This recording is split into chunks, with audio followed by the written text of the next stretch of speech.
and I'll make you walk again. Judge Whittaker lifted his head, right from his wheelchair.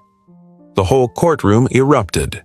The attorneys in their $1,000 suits laughed right in her face. The reporters opened their laptops and started typing, already ready to turn her into the joke of the day. To them, Ava wasn't a desperate kid. She was a punchline. A skinny little girl in a faded yellow t-shirt, cut-off denim shorts, and beat-up white sneakers, claiming she could fix legs that hadn't moved in years. And Judge Whittaker was like concrete. Cold, hard, impossible to move. No tears, no begging, no miracles.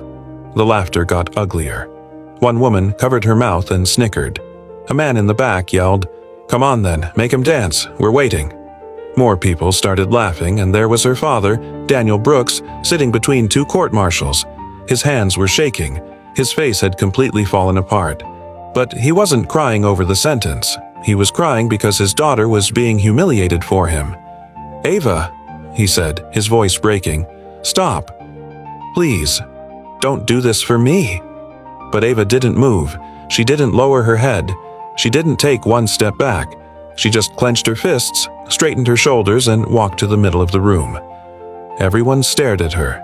The prosecutor, the attorneys, the reporters, the marshals, and her mother, sitting in the very back with both hands pressed to her chest. Ava looked Judge Whittaker straight in the eyes. Her hair was stuck to her forehead from the heat. Her fingers were trembling, but her voice stayed steady. "I can make you walk again. But first, you sign the order that lets my father go." The judge's face changed. His hands gripped the arms of his wheelchair. His knuckles turned white, because those words hit a wound he had buried for years. Since the accident, every doctor had told him the same thing. "You will never walk again."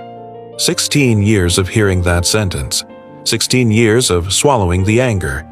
And now, a little girl in worn-out summer clothes was standing in front of him, saying she could give it all back. The judge wanted to laugh, but he couldn't. The courtroom slowly went quiet, like everyone could feel that something wasn't right. The prosecutor tried to speak, but the judge raised one hand, and nobody said another word. Whittaker leaned forward. His voice came out low, cold, dangerous. "You have 1 minute." No one breathed. "Show me your miracle. Because when you fail, you're going to learn something. Justice is not a game, and I will make sure this interruption has consequences."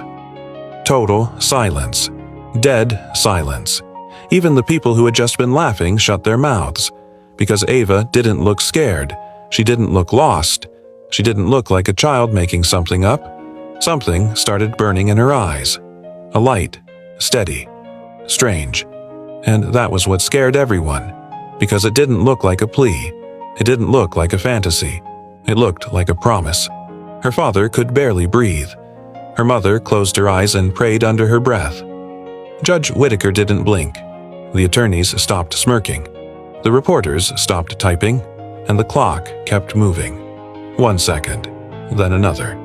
What happened next left the entire courtroom speechless. If you want to know what happened, comment Part 2.